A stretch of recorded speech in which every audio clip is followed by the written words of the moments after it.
Quelles sont les difficultés que vous rencontrez dans votre métier de maire, dans votre fonction de maire?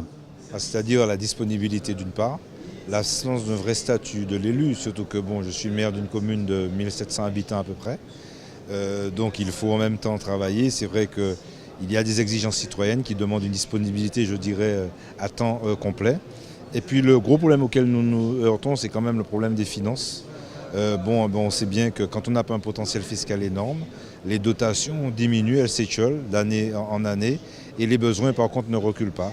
Les mauvais souvenirs, c'est quand on se fait engueuler. Moi, je plaide pour un guichet unique, par exemple, pour les subventions, qui serait bien, parce que quand on arrive et qu'on est maire, au début, on ne sait pas par quel bout prendre les choses, et on se perd dans toutes les démarches administratives à faire pour essayer d'avoir un bout de subvention. Ce qui est le plus difficile, c'est de satisfaire les gens. Puisque moi, je suis maire d'un petit village. Donc c'est beaucoup plus difficile à gérer, à mon avis, un petit village qu'une grande ville. Parce que je suis tout seul avec ma secrétaire de mairie. Le plus difficile, je dirais qu'on est quand même confronté à de grandes décisions et quelquefois on n'est pas forcément sûr de prendre toujours la bonne décision, de pouvoir et ma préoccupation, c'est surtout de la partager avec d'autres élus et de pouvoir après donc convaincre, je dirais, mes administrés. Je pense que sur les années passées, on a un peu mangé notre pain blanc, on a fait beaucoup de choses et que là, on arrive, c'est de plus en plus difficile. L'exemple, c'est que quand on montait un projet en 3 mois, maintenant, il faut 3 ans. Actuellement, c'est tout de même la réforme des rythmes scolaires, dans la mesure où ça grève beaucoup le budget et que dans les petites communes, ça n'est pas évident.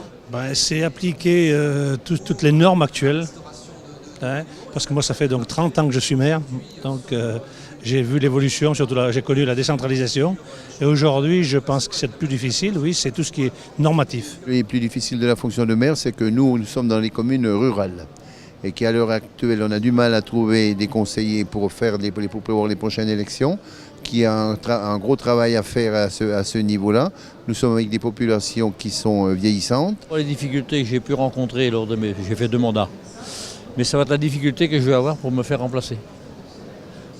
C'est une petite commune rurale de 300 habitants, 320 habitants. Je reçois d'indemnité 580 € par mois. Je suis à la retraite, ça va très bien. Seulement la personne qui devrait me remplacer, elle est en activité. C'est une jeune dame que j'aurais bien voulu qu'elle me remplace. Elle me dit, tu sais, je ne peux pas. Écoutez, je fais partie de ces nombreux maires. Je termine mon 4e mandat et je m'arrête avec un très très vif soulagement. Je n'en peux plus, c'est devenu trop difficile, trop compliqué. Moi j'ai 1700 habitants. Je fais tout. Je suis tout ce que vous pouvez imaginer. Assistant social, conseiller.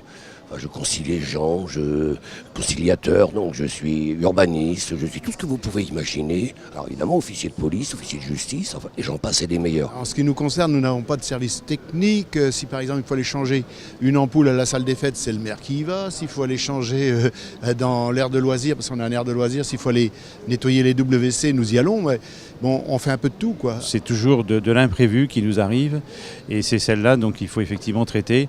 Alors quand on est bien structuré, on y répond assez facilement. Quand on l'est moins, dans des petites communes notamment, c'est là la grosse difficulté. Qu'est-ce qui vous paraît à l'inverse le plus gratifiant, le plus agréable dans cette fonction?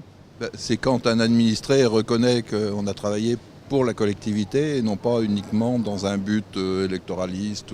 La plus gratifiante, je dirais, c'est donc la proximité avec les concitoyens, je dirais les échanges qu'on peut avoir parce que c'est très enrichissant. Ce qui est gratifiant, des fois, ça ne serait-ce qu'un regard, quand on a pu rendre service à quelqu'un, pour un emploi, pour un logement, pour des choses, même quand des personnes ont des difficultés sur la nourriture, dans un tas de domaines, même au point de vue de l'aide sociale, on n'a pas besoin de grands remerciements, mais un simple regard, c'est pas mal. Ce qui est agréable, c'est de réussir. Quand on réussit quelque chose, on est forcément satisfait et on est forcément satisfait du travail effectué à un moment ou à un autre. Et ça a été surtout donc de construire une commune, je n'ose pas dire de A à Z, non, mais en 30 ans, vous voyez, il a fallu renouveler tout, depuis l'école, en passant par la mairie, la salle des fêtes, les terrains de sport et tout. C'est ce qui a été gratifiant, oui. Le plus gratifiant, je dirais, ce sont tous les événements heureux de la vie, notamment célébrer un mariage par exemple, et puis participer aussi à la rencontre avec les habitants dans les moments de convivialité avec les associations et les individus et les habitants. On côtoie beaucoup de gens qu'on n'aurait pas côtoyés autrement.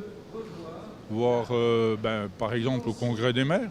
C'est un enrichissement humain d'abord. Rendre service aux autres, c'est une satisfaction qu'on peut avoir. Ensuite, mon dernier mandat là, qui vient de se terminer, j'ai eu des nouvelles fonctions au sein de la communauté de communes qui m'ont très intéressé, sur le plan humain également. Prendre part à toutes les festivités autour des enfants, autour des personnes âgées, et puis surtout subvenir en social. Je trouve qu'être maire, c'est un métier qui est passionnant, c'est très enrichissant. Et malgré certaines personnes difficiles à gérer, en règle générale, ce n'est que du bonheur quand même.